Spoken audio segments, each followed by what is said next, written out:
C'est l'heure où l'arc-en-ciel se lève sur Canal M.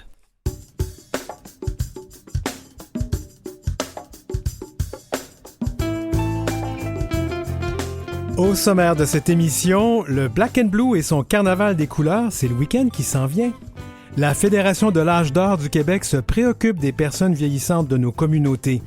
Et puis la scène, pour le dire, le Théâtre Prospero de Montréal donne la parole à des personnes queer pour dire la violence, surtout celles vécues dans leur enfance. Et à la chronique aux petits soins, on parle de l'orthopox virus simien que vous connaissez peut-être comme la variole simienne. L'a-t-on vécu? Eh bien, c'est l'heure où l'arc-en-ciel se lève. Un vaccin peut-être pas contre la variole simienne, mais contre l'intolérance.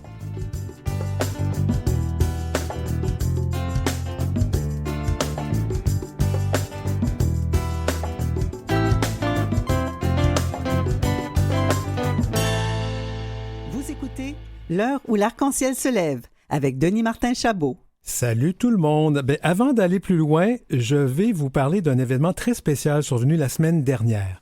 La Fondation Émergence a procédé à une remise de prix très spéciale du prix Laurent McEachern, du nom de son fondateur évidemment. La Fondation Émergence octroie le prix Laurent McEachern chaque année à une personne ou un groupe qui a contribué de manière exceptionnelle à l'avancement des droits LGBTQ+, ou à la lutte contre les phobies liées aux communautés LGBTQ+. Une remise donc très spéciale, parce qu'habituellement on remet ce prix-là le 17 mai, journée mondiale contre l'homophobie et la transphobie, une journée également créée par Laurent McEachern en 2003. C'était aussi spécial parce qu'on y allait par invitation seulement, et c'était dans le plus grand des secrets. Je ne pouvais donc pas dire à personne avant que j'étais invité à cette remise de prix. Pourquoi? Parce qu'on remettait le prix à une personne très haut placée dans l'administration Biden aux États-Unis, Pete Buttigieg. En tant que première personne ouvertement homosexuelle confirmée par le Sénat à servir dans le cabinet du président des États-Unis, M. Pete Buttigieg remplit tout à fait ce mandat. Alors, je vais citer le président de la Fondation Émergence, Patrick Desmarais. Il dit « M. Buttigieg est un vrai modèle pour les communautés LGBTQ+. Il a pris position pour la défense des droits des LGBTQ+, aux États-Unis et il a affiché ouvertement son homosexualité lors de sa candidature aux élections présidentielles de 2020, ce qui en était toute une première. Par son geste d'affirmation, le secrétaire d'État au transport de l'administration Biden a envoyé un message très fort aux communautés de LGBTQIA+, d'ici et d'ailleurs. Je suis très heureux d'être ici et je voudrais aussi me rendre ce grand honneur. Peut-être c'est mieux si je parle anglais. Alors, M. Buttigieg parle français, mais il était plus à l'aise de prononcer son discours en anglais. Il était très ému d'ailleurs.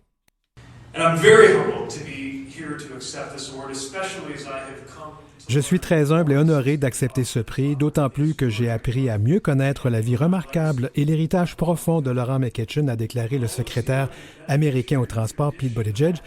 Comme nous tous ici, je suis le bénéficiaire d'une tradition d'activisme qui s'étend au monde entier et à des générations avant ma naissance, et les résultats de ces luttes de notre vivant sont à la limite de l'incroyable, y compris le fait que je puisse me tenir devant vous ici aujourd'hui.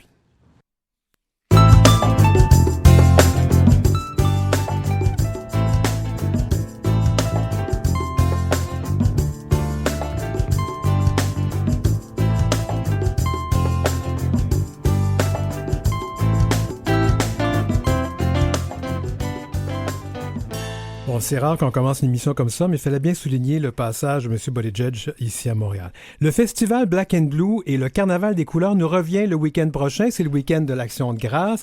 Et pour nous parler de tout ça, Elisabeth Drapeau, coordonnatrice d'événements et de promotion. Alors Elisabeth, d'abord, on pose la question à tout le monde quand on commence les entrevues ici. On utilise quel pronom avec toi? On utilise mon nom, Elisabeth. Et c'est elle, oui, c'est ça? Elle, D'accord. C'est la 31e édition du Black and Blue. Faisons un petit peu de l'histoire. Ça fait quand même un bout de temps que ça existe. Comment ça a commencé tout ça? C'est un événement qui est quand même pionnier et qui a beaucoup d'histoire. 31 ans, ouais. Cette année. Pour le Black and Blue, qui est une initiative de Robert Vézina et son équipe. Oui. Qui a fait sa place dans l'univers des fêtes et des raves LGBTQ+, à Montréal. Donc, on revient cette année après 2 ans, finalement, d'absence. Oui. Et avec un concept 360 degrés. Oui. Mais avant d'y arriver, j'ai quand même rappelé qu'il y a 30 ans, le Black and Blue, quand ça a commencé, n'oubliez pas qu'il y a 30 ans, il y avait le VIH à l'époque. Oui. C'était un peu compliqué de vivre sa vie en tant que personne de nos communautés. Et le Black and Blue, c'était un peu un baume là-dessus. Et puis, beaucoup des personnes qui, à l'époque, on a dit, allez danser, là, puis profitez-en parce que vous n'allez peut-être pas survivre, ils dansent encore 31 ans plus tard. Oui, puis il y avait des levées de fonds aussi qui avaient été faites. Puis on le fait encore, parce que je dis, Black and Blue est associé à Maison Plein Cœur, puis par toute transparence, je suis moi aussi associable à Maison Plein Cœur. Mais justement, 2 ans de pandémie, en 2020, rien. L'an dernier, on a réussi à faire un gala, un show. Ça fait 2 ans là, qu'on danse plus. Là, cette année, là, ça y va au toast. Oui, en fait, c'est un nouveau lieu à la Tohu.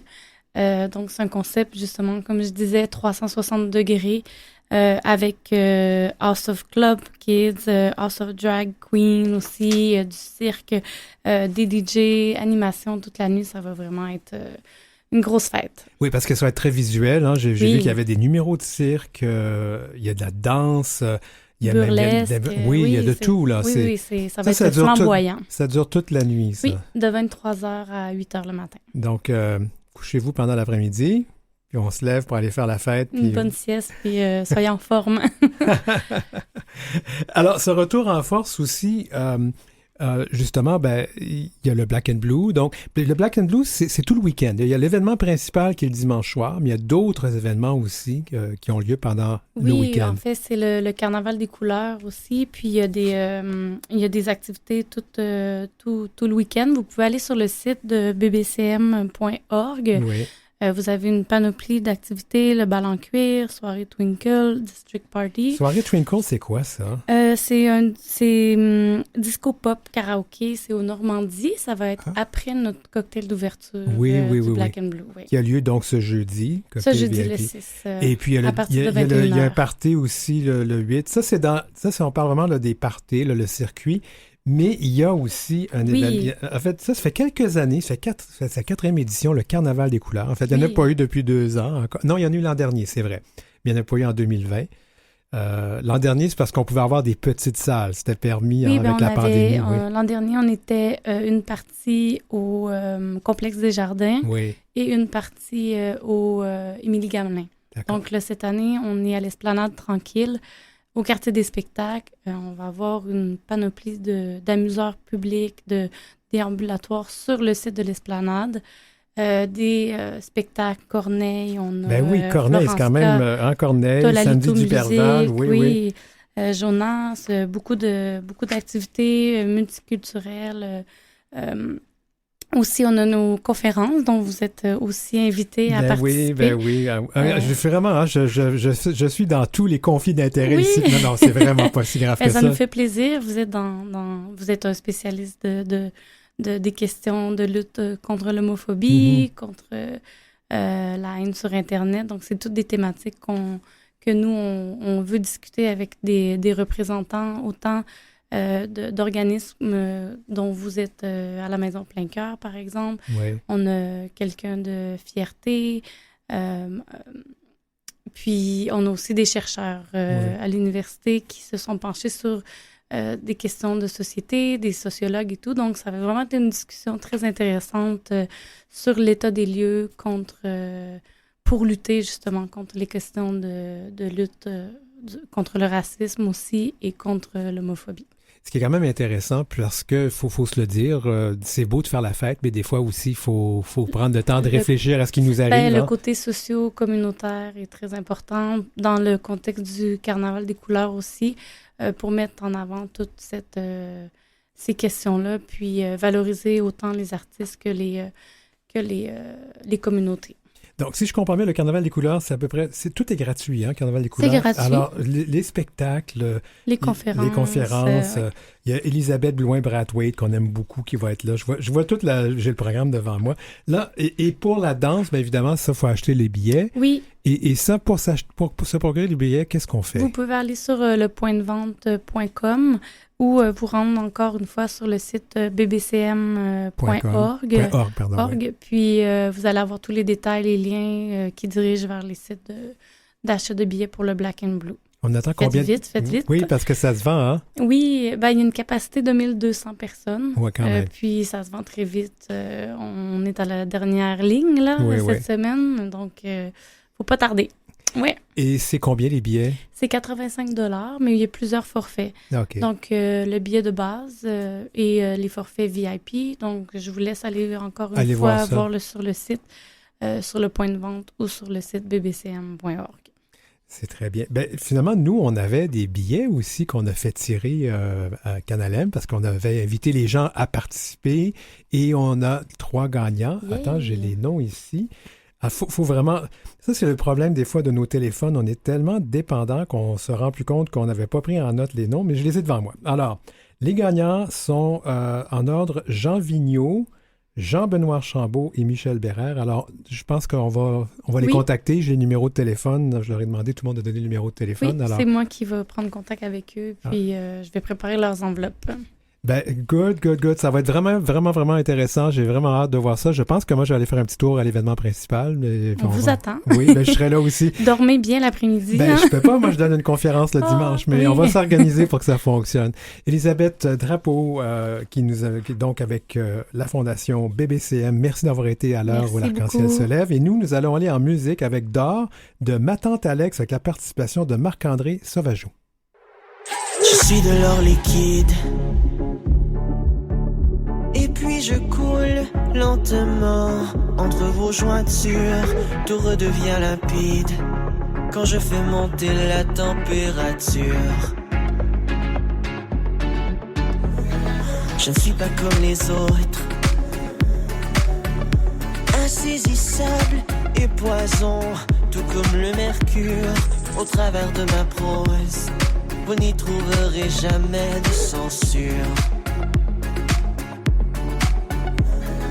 Dansez au rythme de mes mouvements.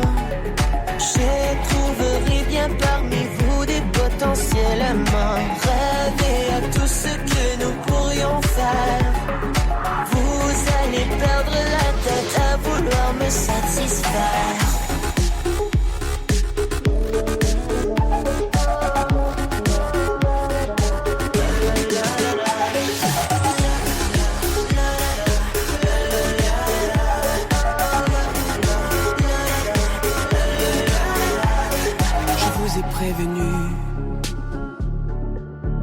J'ai le cœur libre, je vous aime, tout comme je respire, je ne suis jamais nu, car au-delà de ma peau se trouve pire, bien pire.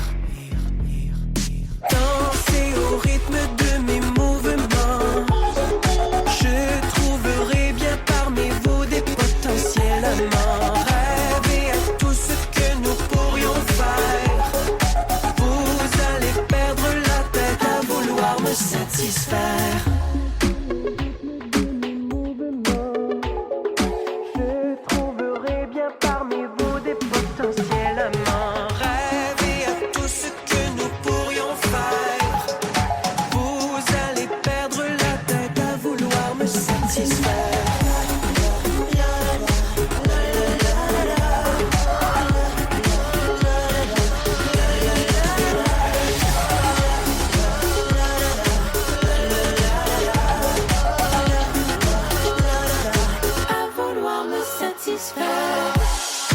Salissez-moi d'or. J'en serai entièrement couvert, qu'il fige en trésor mon corps. J'en serai entièrement couvert. Dansez au rythme de mes mouvements. Je trouverai bien parmi vous des potentiels amants. Rêvez à tout ce que nous pourrions faire. Vous allez perdre la tête à vouloir me satisfaire.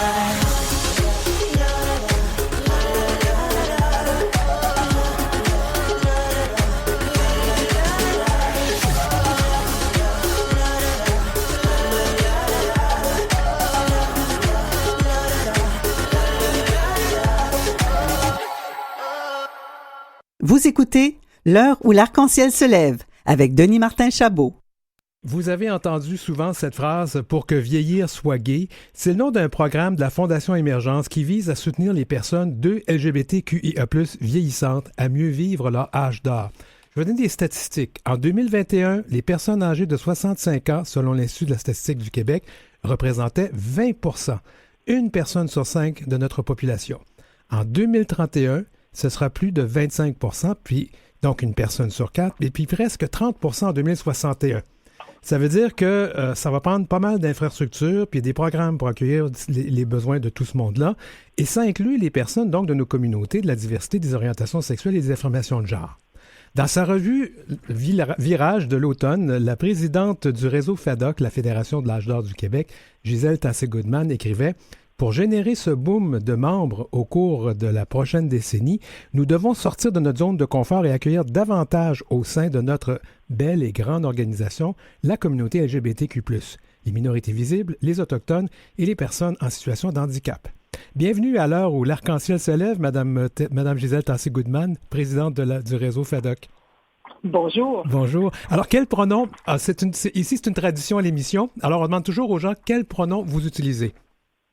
Oui, il ou elle. Oh, quel pronom j'utilise. Vous savez, moi, on m'appelle Gisèle et j'accueille ça. Vous accueillez ça, Gisèle. Bon, on va dire Gisèle. Oui, absolument. Pas de problème. Oui, alors, allons-y. Je viens de lire donc ce passage de votre éditorial, « Sortir de notre zone de confort pour accueillir la communauté LGBTQ+, entre autres. Est-ce à dire que ce n'est pas le cas présentement?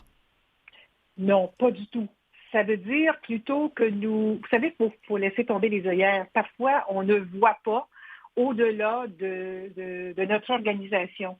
Et vous l'avez mentionné, je l'ai dit dans les virages, que nous devons accueillir davantage au sein de notre organisation les communautés telles que LGBTQ+, les minorités visibles, les Autochtones, mais aussi les personnes en situation d'handicap. Et ce que je peux vous dire, c'est que notre conseil d'administration provincial a d'ailleurs pris l'engagement de mettre ce point à la planification stratégique pour l'avenir. L'avenir, c'est maintenant. Nous y sommes parce qu'on a travaillé à cet égard l'hiver dernier. D'accord. Donc, et on sait qu'il y a une nette augmentation du nombre de membres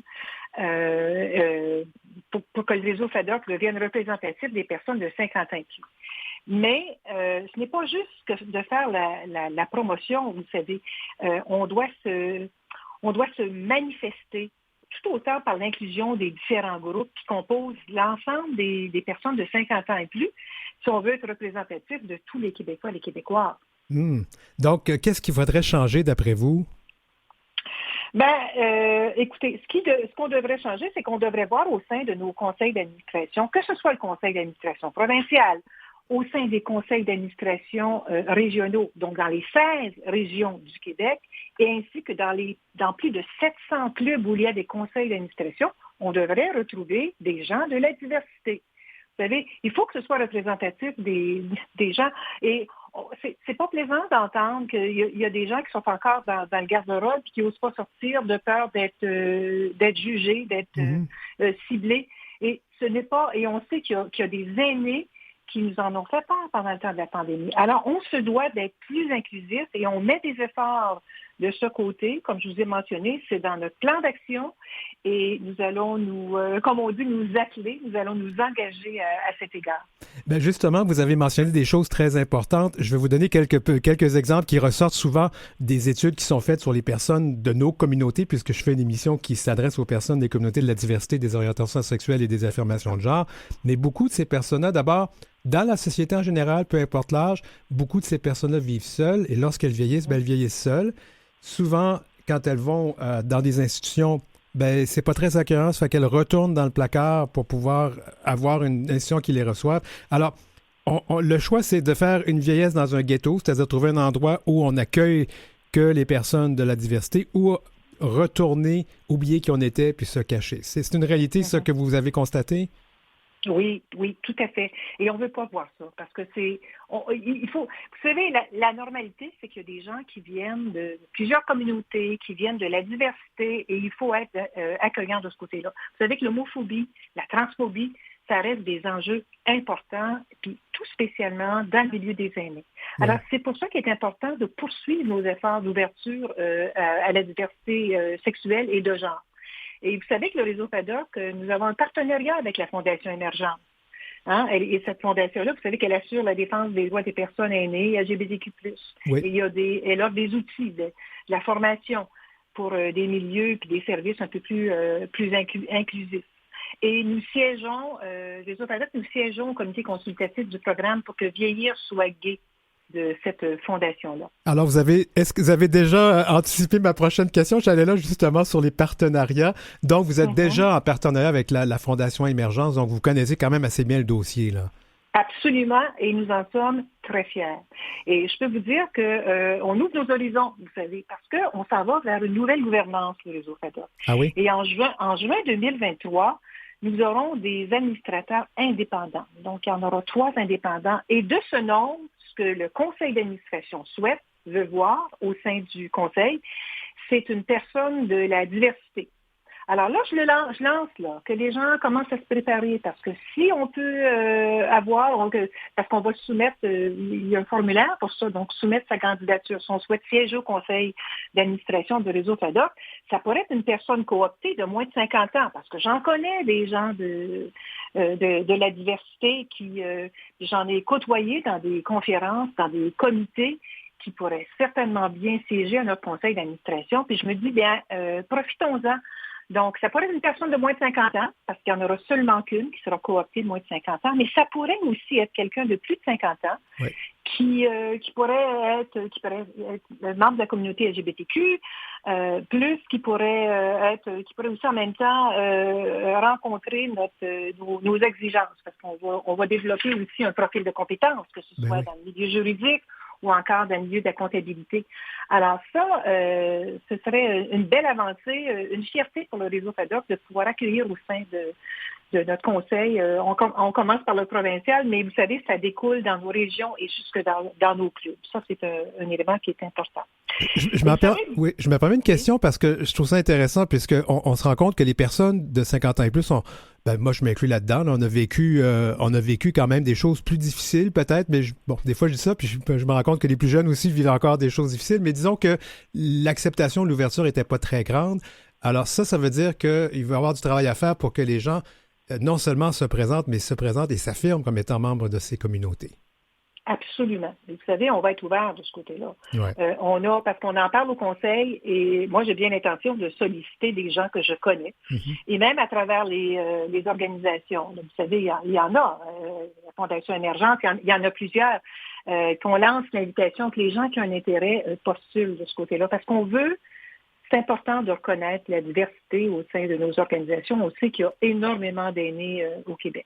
Et vous savez, même à partir de vous avez parlé de mon mot, le mot de la présidente dans le dernier magazine Virage. Vous savez, j'ai un ami qui est membre de la communauté LGBTQ+, et qui a, suite à la lecture de l'article, avant-hier, il était tellement emballé qu'il est allé prendre sa carte 2 ans, pas 1 an, sa carte 2 ans de réseau FADOC. Il m'a envoyé son reçu par courriel. Je me suis dit, mon Dieu, quelle belle ouverture. Je suis contente de voir des débouchés de ce côté-là.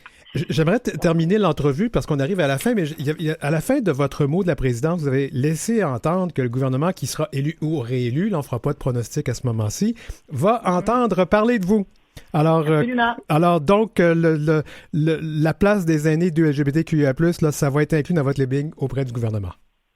Absolument, vous savez, tous les aînés, sans exception. Peu importe de leur provenance, communauté culturelle, les personnes en situation de handicap, les LGBTQ+, peu importe, vous savez, tous les aînés que nous représentons, nous portons leur voix. Madame Gisèle Tassé-Goodman, on va juste maintenant souhaiter que les gens s'inscrivent, deviennent membres de la FADOC et se présentent à votre conseil d'administration. Je vous remercie. Avec grand plaisir. Je vous remercie d'avoir été avec nous à l'heure où l'arc-en-ciel se lève. Ah, ça me fait plaisir. Merci beaucoup. Au revoir.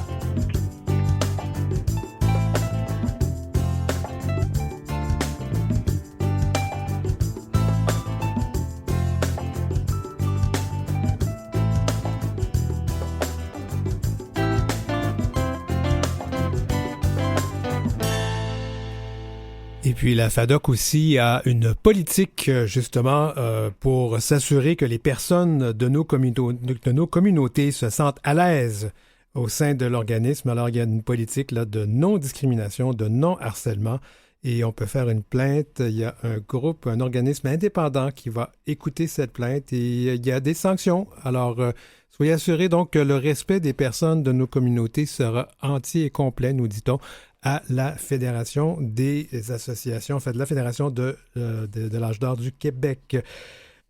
Aussi, je veux vous rappeler que nous avons fait tirer 3 paires de billets. En fait, c'est un anglicisme, il faudrait dire 3 séries de billets pour le Black and Blue. Et les personnes, si vous nous écoutez, vous allez contacter très bientôt Michel Bérère, Jean-Benoît Archambault et Jean Vigneault. Donc, vous êtes les personnes qui avaient remporté les 3 paires de billets que nous avions à faire tirer. Nous allons vous contacter très bientôt.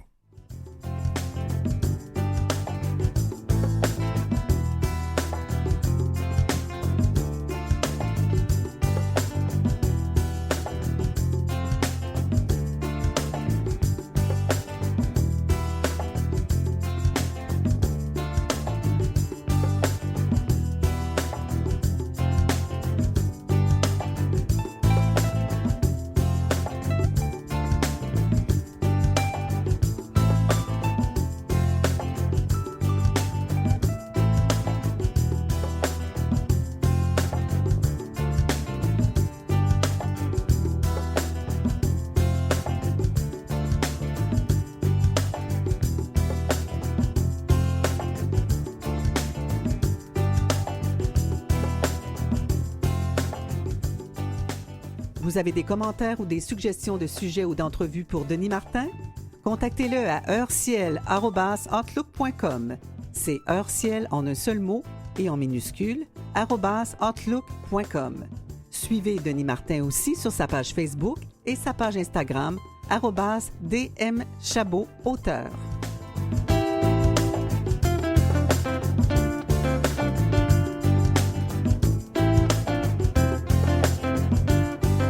Et puis après la pause, on va parler de théâtre, d'une pièce qui aborde la question délicate des abus sexuels et physiques. Et nous aurons aussi notre chronique aux petits soins. Il sera question de la variole simienne. Alors, ça va faire la pause et donc on vous attend au retour dans 2 petites minutes et 40 secondes.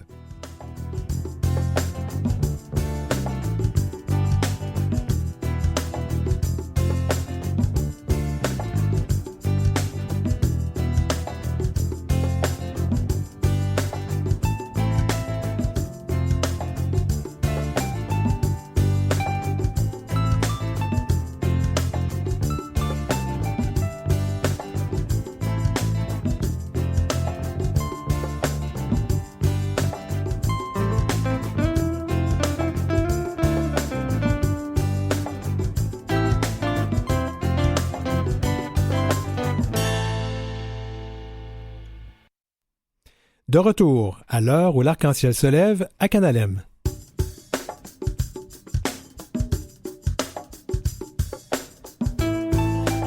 En cette deuxième demi-heure, on parle de la pièce de théâtre Le Gardien des enfants, une performance théâtrale qui se questionne sur les traces laissées par la violence sur les corps et les esprits de celles qui la subissent. Et puis on parle de la variole simienne à la chronique Aux petits soins avec Gengis Grenier.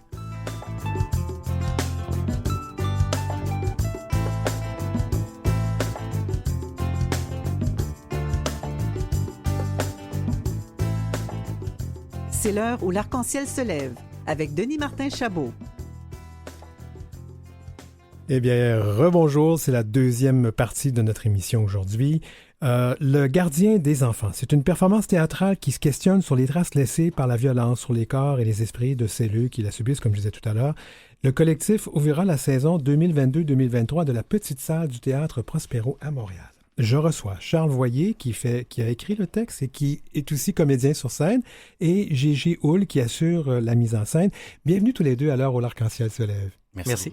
Alors, toujours ma question que je pose à chaque début d'entrevue. Je commence par toi, Charles. Quel pronom on utilise avec toi? On peut utiliser « il ». Et avec toi, Gégé? Moi, je préfère « elle ». Elle, d'accord. On va y arriver. Hein? Alors, parlons justement de cette pièce. Charles, tu l'as écrite. Qu'est-ce qu'elle nous raconte? C'est une pièce qui est écrite en fragments, qui raconte l'impact que peut avoir des souvenirs qui nous reviennent à l'esprit. Comment est-ce que ça peut se manifester dans un corps? Et puis comment est-ce que aussi ça fait revoir la façon dont on a vu notre passé jusqu'à présent. Mm-hmm. Lorsque des souvenirs sont enfouis longtemps et puis que le cerveau s'est affairé à les détruire, puis qu'un jour ils reviennent, ça nous fait questionner beaucoup, beaucoup de choses qu'on a fait jusque-là. Et la pièce tient compte de cette espèce d'insaisissable du réel là, qui est bouleversé par le souvenir qui revient. C'est une pièce, est-ce que je peux poser la question, est-ce que c'est une pièce qui est basée sur un vécu? C'est une pièce qui est basée sur un vécu. C'est une pièce, cependant, qui est autofictionnelle. D'accord. C'est-à-dire qu'il y a quand même un certain nombre d'éléments qui sont de l'ordre de la narrativité, de l'ordre de l'histoire. Par exemple, la pièce s'ouvre sur un conte d'avertissement, donc qui est vraiment dans un régime de sens lié à l'enfance. Et puis, ce conte devient une métaphore. Il y a plusieurs métaphores au sein de la pièce. Mais essentiellement, je ne fais pas un personnage, je suis moi et je prends la parole. Je vais revenir là-dessus. Gégé, comment as-tu reçu le texte? Parce que j'imagine qu'on te l'a proposé. Comment l'as-tu reçu? Comment tu le vois? Oui, bien, tu sais, moi, je travaille avec Charles depuis longtemps. Donc, c'est un ami, c'est quelqu'un qui est près de moi. Donc, quand il est arrivé avec cette histoire-là, qui est basée sur son histoire, qui parle de violence, c'est sûr que j'ai voulu accueillir ça avec beaucoup d'empathie. Moi, j'ai aussi la chance d'arriver tôt dans le processus, c'est-à-dire le texte n'était pas encore terminé, qu'on parlait ensemble de faire un spectacle.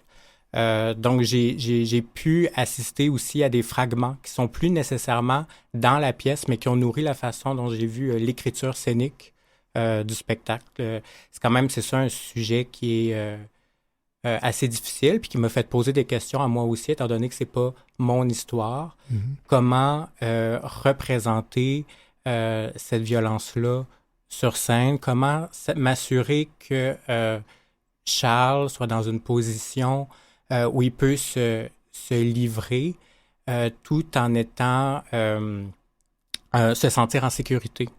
Parce que ça prend un espace bienveillant, là. Exactement. Oui. Donc, comment on crée cet espace-là? Puis justement, un peu comme Charles en parlait, je pense que mettre des éléments qui sont de la fiction, c'est une façon aussi d'aider. Ça peut aider peut-être à une certaine pudeur. Qu'est-ce qui fait partie d'un récit inventé? Qu'est-ce qui est la réalité vraiment mis à cru? Ben, étant donné qu'on peut s'imaginer, je sais pas, un certain flou, c'est plus facile de travailler comme ça. En fait, quand on travaillait ensemble, on parlait toujours comme si c'était une œuvre de fiction, comme si c'était un personnage. Donc, de parler, qu'est-ce que le narrateur dit à ce moment-là? Qu'est-ce qu'il fait?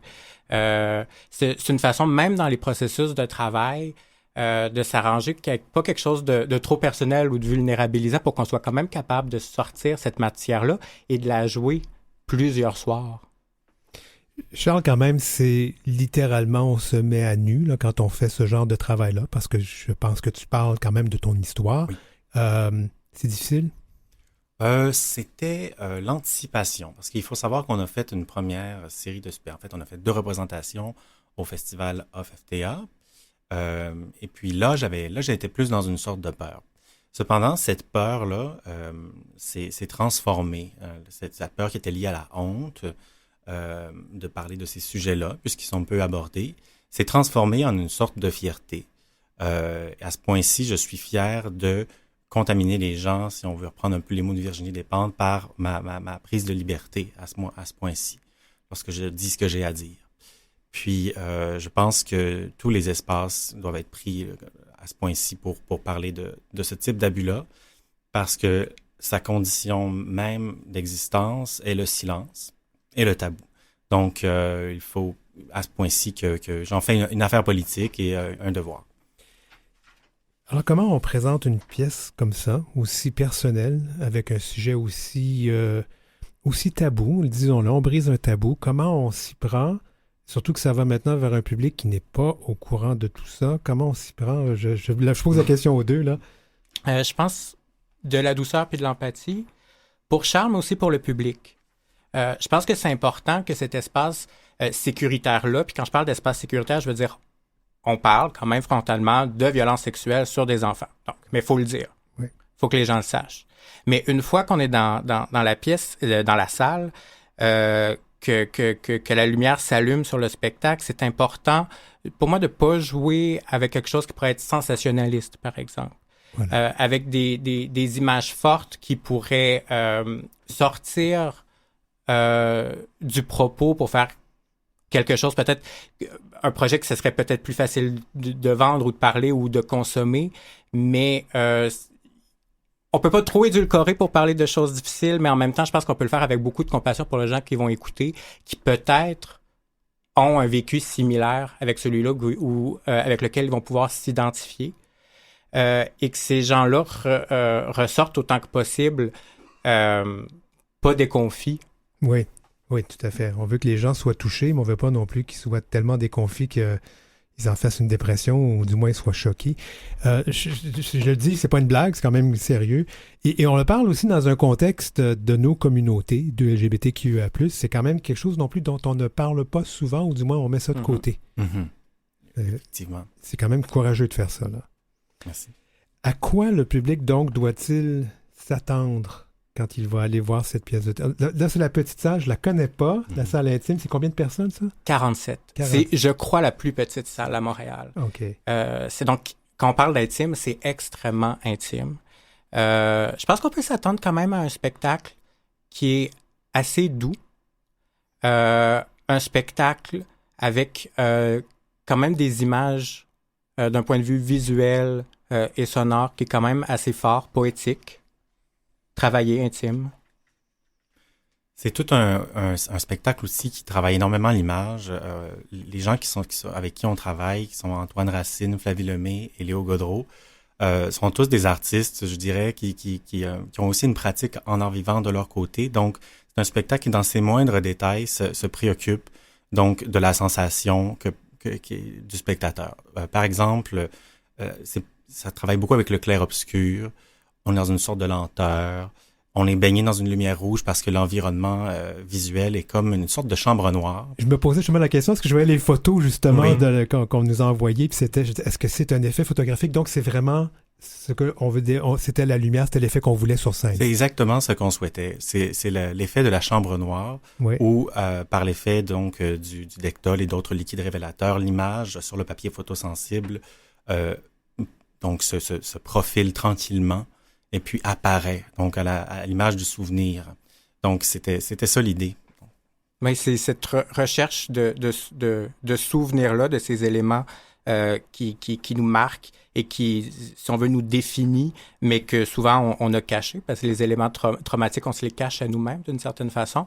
Ben là, c'est les voir apparaître comme dans une chambre noire de développement photo. Donc, on est vraiment dans un univers très sombre, là, physiquement, avec cette lumière rouge-là qui permet de voir vraiment des silhouettes, quelque chose d'assez obscur, mais c'est pas, je veux dire, c'est pas quelque chose qui est effrayant. Là. On est vraiment justement dans la douceur, je trouve, de l'obscurité.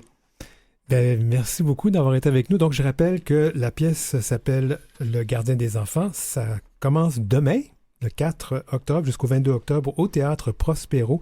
Le Théâtre Prospero, d'ailleurs, je dois le dire, qui a beaucoup ouvert ses portes à nos communautés cette année et on est très contents de ça. Donc, c'est ici à Montréal. Les billets sont disponibles au théâtreprospero.com. J'imagine qu'on peut aussi les acheter à la porte. Bien sûr. Alors, merci beaucoup, Gégé Houle, et merci beaucoup, Charles Voyer, d'avoir été à l'émission aujourd'hui. Merci infiniment. Merci à vous. Et on s'en va en musique. Maintenant, on écoute Le Monarque des Indes de Pierre Lapointe.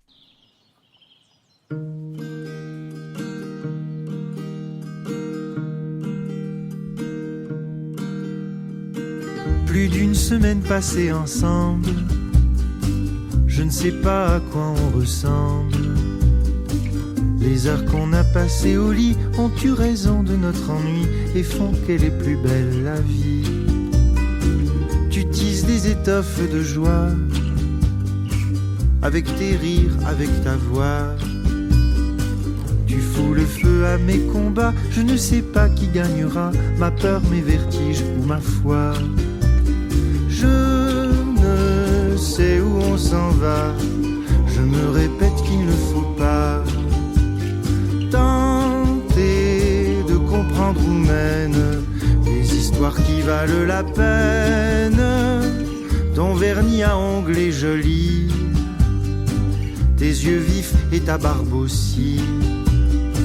Je suis silencieux, fasciné par tes mouvements animés de cette douce virilité. Tes airs de monarque des Indes auraient déjà dû me faire craindre. Ce grand voyage étourdissant, propulsé dans le firmament, j'ai peur d'avoir mal en tombant. Je ne sais où on s'en va, je me répète qu'il ne faut pas tenter de comprendre où mènent les histoires qui valent la peine. Est-ce une passion corporelle ou l'amour à dos d'hirondelle? La distance qui nous sépare fait qu'on doit remettre à plus tard le verdict face à nos espoirs. Tu dessines des murs, des plafonds, moi je saoule avec des chansons. Séparés par un océan, on marche sur un fil d'argent. J'aimerais pouvoir être géant. Je ne sais où on s'en va, je me répète qu'il ne faut pas tenter de comprendre où mènent les histoires qui valent la peine.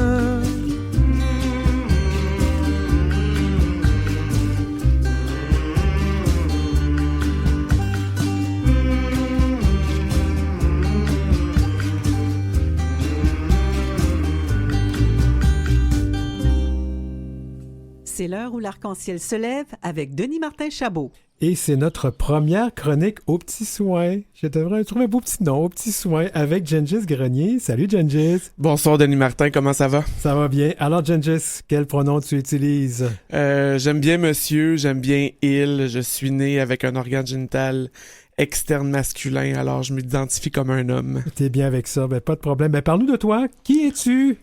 Je suis un infirmier qui a eu un parcours un peu atypique. J'ai fait des salles d'urgence un peu partout au Québec.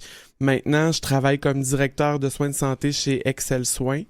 Puis, je fais de la santé sexuelle aussi depuis bientôt 8 ans. Puis, en ce moment, je me suis un peu plus axé. J'ai mis l'accent sur les suivis auprès des personnes qui vivent avec le VIH. Je fais également aussi des rendez-vous de recherche scientifique avec des maladies un peu plus rares, comme la sclérose amyotrophique latérale, par exemple. Wow! C'est tout un champ d'intérêt, ça. Oui, c'est très large. Ben, tu sais, je suis célibataire, j'ai pas d'enfant. J'ai acquis de l'expérience professionnelle un peu plus rapidement. Bon, ben, tu vois, là, je sais que tu es très jeune, mais quand on est célibataire, pas d'enfant, ben, on fait de la radio rendu à 61 ans. Ah, c'est bien! Alors, aujourd'hui, on parle de la variole simienne. Ça a été une grosse histoire. L'orthopox virus simien, pour ceux qui aiment la bonne façon de le dire. Ben, d'abord, c'est quoi cette affaire-là? C'est un virus qu'on qualifie de zoonose. En fait, il peut être transmis directement de l'animal à l'homme et entre êtres humains aussi. C'est un virus qu'on croyait un peu éteint. La dernière campagne de vaccination obligatoire contre les varioles ont eu lieu à peu près au milieu du siècle dernier. Ça faisait longtemps qu'on n'en avait pas entendu parler. Puis, c'est pas mal ça. Les symptômes sont douloureux. On parle de macules, papules, éruptions cutanées. OK, là, on parle à du monde qui sont pas infirmiers ou infirmières. Ben, on va y aller avec le mot croûte. Hein? Des petits ulcères croûteuses qu'on peut avoir au niveau du visage qui peuvent se répandre partout sur le corps. C'est douloureux, c'est inconfortable. Là. J'ai eu quand même quelques patients qui se sont infectés à la variole du singe. Douleur musculaire, fièvre, c'est pas une infection qui est agréable. Puis c'était un peu comme une surprise là, que ça puisse réapparaître là, 50 à 60 ans plus tard. Parce que là, il y a plusieurs choses qu'on doit comprendre. Il y a la variole, qui est ceux de mon âge ont déjà été vaccinés contre ça. Exact. Après ça, ben, la variole simienne, c'est autre chose. C'est pas une maladie. Ben, il y a des gens qui en sont morts, là, je dois dire, mais c'est pas aussi mortel là, que la variole normale, ordinaire. Là. Ce que tu amènes, c'est exact. En fait, le taux de létalité, le taux de mortalité va être de 1 à 10% des personnes infectées si ils n'ont pas accès à des traitements, soit des vaccins, des antiviraux. Puis Santé Canada stipule clairement que quand on a accès à la vaccination et au traitement, on s'en rétablit très bien. Justement, comment ça se traite? Un patient arrive ou une patiente, disons, c'est plus des hommes présentement, arrive devant toi, a la variole simienne, comment on traite cette personne-là? Bon, je vais prendre un exemple, un client que j'ai eu. Lui, en fait, c'est un patient qui était séropositif au VIH de type 1, puis il n'était pas immunosupprimé. Le niveau de CD4, là, son système immunitaire était normal, il était bien traité sous antirétroviraux. Ça a commencé justement avec les fameuses croûtes contagieuses, tout ça, mais lui s'est mis à faire de la fièvre, a été quand même très symptomatique, a dû aller consulter aux urgences quelques jours, mais c'était pas assez sévère pour qu'il reçoive des antiviraux spécifiques contre la variole simienne. Dans ce temps-là, on va donner des antipyrétiques, ce qu'on appelle des médicaments anti-fièvre comme le Tylenol. Ensuite, on va traiter les plaies parce que les plaies sont douloureuses. Puis tu sais, quand ça coule, puis qu'il y a des croûtes, on peut comme mettre des petits pansements, s'assurer de mettre de l'antibiotique pour pas que d'autres types d'infections puissent entrer dans la macule papule, là, ce que j'appelle la fameuse croûte. Puis ça va être plus comme des soins de traitement physique. Pour en arriver à des antiviraux, faut vraiment que ça l'aille pas bien. Parce que quelqu'un qui a ça, habituellement, ça prend quoi, un mois, puis ça se termine? Là. C'est une autre excellente question. La période d'incubation va être de 5 à 7 jours. Ça veut dire que dès qu'on commence à avoir des croûtes, on est déjà contagieux. Okay. Puis on peut être contagieux jusqu'à 3 semaines plus tard. Mais là, la personne qui est malade, là, quelle sorte, qui a la variole simienne, quelle sorte de pronostic on dit, tu vas être guéri dans combien de temps? 3 semaines, c'est pas mal déjà long. La plupart des cas vont avoir un rétablissement qui est décrit dans la littérature médicale spontané. Ça veut dire que je vais m'infecter. Ça va varier d'une personne à l'autre. Pour une personne, ça peut être 1 semaine plus tard. Pour quelqu'un d'autre, ça peut être 3 semaines plus tard. Je te dirais que l'âge, une personne âgée va peut-être prendre un peu plus de temps à s'en remettre. Une personne qui est immunosupprimée, qui a un système immunitaire un peu plus affaibli, va prendre un peu plus de temps pour s'en remettre aussi. Bon, on a eu toute une frousse. Oui, depuis mai 2022. On a eu toute une frousse, une grosse éclosion. C'était comment ça? Au Québec, je trouve qu'on a très bien fait. En fait, j'ai été relire un petit peu, juste avant de venir te parler. Moi, je m'attendais à venir te dire ici, c'est chose du passé, mais non, pas tout à fait encore. En mai 2022, quand on a eu le premier cas ici au Québec, j'ai trouvé le gouvernement très responsive. Ils ont réagi tout de suite. Ils nous ont même commandé des bons vaccins. Le vaccin Imvamune, si je me trompe pas, qui est un vaccin sous-cutané, pour vacciner un large spectre de la population à risque, et la population a bien répondu. En ce moment au Canada, en date d'aujourd'hui, le 3 octobre 2022, on parle d'à peu près 1400 cas actifs. Et, j'ai quand même une bonne nouvelle, au Québec, on a moins de cas qu'en Ontario. Wow. Fait qu'on a été capable de renverser un peu les pronostics de la tendance qui avait été annoncée en mai 2022. Moi-même, j'ai paniqué un petit peu. J'ai dit, c'est pas vrai qu'on vienne passer 2 ans de COVID puis qu'on va passer 2 ans de variole du singe. Mais j'ai eu la même réaction. Oui, hein, oui. Sincèrement, je me suis dit, mon Dieu, on verra jamais le bout de la fin. La population a été réceptive. Le gouvernement du Québec ici a préféré donner une dose seulement à l'ensemble de la population pour protéger un maximum de gens avec les doses qu'ils avaient en leur possession, au lieu de restreindre les doses puis de vacciner moins de gens à 2 doses. Une dose, on se rappelle que selon la littérature, peut être efficace à peu près à 80%, tandis que les 2 doses indiquées par les protocoles d'immunisation, on parle de 2 doses à l'intervalle de 28 jours qui offrent une protection presque complète. Donc, est-ce qu'ailleurs dans le monde, on donne les 2 doses? Qu'est-ce qui serait le mieux d'avoir? Qu'est-ce qui serait le mieux? Mais moi, je pense que le Québec a bien fait parce que on n'est pas en état d'urgence sanitaire de variole du singe ici. J'arrive d'un gros voyage en Californie et l'état d'urgence sanitaire par rapport à la variole du singe est présente. Et j'étais capable d'obtenir ma 2e dose là-bas. La dose de... comment que ça s'appelait? Donc, c'est Jynneos. C'était... Tu vois, ça aussi, c'était censé être un vaccin sous-cutané. Puis eux, le gouvernement de la Californie, ont décidé de réduire les doses de Jynneos, de passer de 0,5 ml sous-cutané à 0,1 ml transcutanée. Regarde la cicatrice que ça Ah, laisse sur l'avant-bras. Ça fait un bon... On dirait que j'ai été mordu par une tique. Je regrette un peu d'avoir pris ce vaccin-là. Apparemment, la cicatrice est permanente. Fait que, bref, eux ont décidé... Tu auras quelque chose à jaser quand tu rencontreras le... Ouais. Ça, c'est l'approche d'un autre État nord-américain. Et eux autres ont préféré donner les 2 vaccins à un maximum de l'ensemble de la population. La Californie étant un État américain quand même assez peuplé, le Canada entre presque entièrement dans l'État américain. Donc, c'est une approche qui était différente. On parle de la variole simienne, on en parle beaucoup parce qu'elle a affecté beaucoup nos communautés, la communauté essentiellement des hommes gays, parce que ça se transmet par contact rapproché. Là. Oui, en fait, les fameuses croûtes sont ultra contagieuses. Santé Canada recommande la désinfection de tous les objets qu'on touche quand une personne est infectée, parce que le virus peut survivre sur des objets. On se rappelle qu'en Afrique, la transmission de la variole simienne se fait dans des mêmes familles où ce qui dorment dans les mêmes lits, dans les mêmes draps, où ce qui partagent beaucoup d'objets en commun.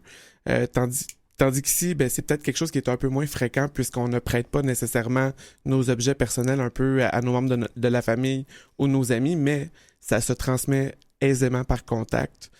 Des rapprochements peau à peau prolongés peut garantir une transmission automatique si la personne est symptomatique, a ces fameuses croûtes douloureuses et symptomatiques. D'ailleurs, on a relevé que les premières éclosions, c'était dans des saunas ici à Montréal. Oui, c'est un peu stigmatisant tout ça pour la communauté LGBT. C'est effectivement là où ce que ça s'est déclaré. La santé publique, je pense qu'ils ont réagi quand même assez rapidement avec leur campagne de vaccination. La communauté LGBT a été quand même a eu quand même une bonne leçon avec la COVID-19 par rapport justement à l'économie de notre communauté. Fait que je pense que tous les gens de notre village, de notre communauté ont été assez responsables pour aller chercher des doses de vaccins, surtout si ils utilisent les saunas, les bathhouses, puis des endroits comme ça pour se protéger eux, protéger leurs partenaires anonymes. Mais oui, ça a bel et bien eu lieu dans des saunas ici. C'était pas une morsure d'un animal infecté dans l'Afrique de l'Ouest. Là. Non, malheureusement. Mais ça fait partie... C'est un peu difficile pour les gens qui font de la santé publique parce que d'une part, on ne veut pas stigmatiser une population, mais en même temps, il faut quand même avertir les gens.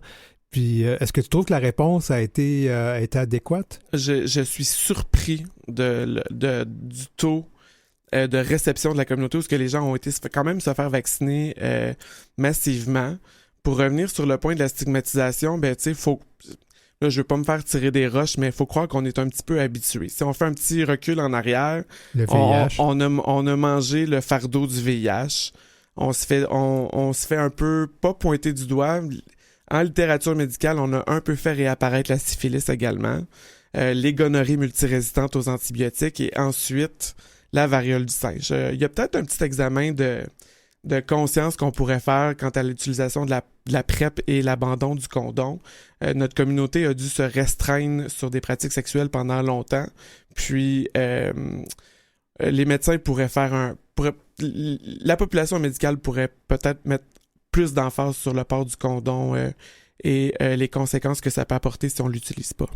Wow! Ben, c'est des sujets à grande discussion, à grand débat. Gengis Grenier, merci beaucoup d'avoir été à l'heure à l'Arc-en-Ciel se lève et on se reparle le mois prochain. Ça fait plaisir.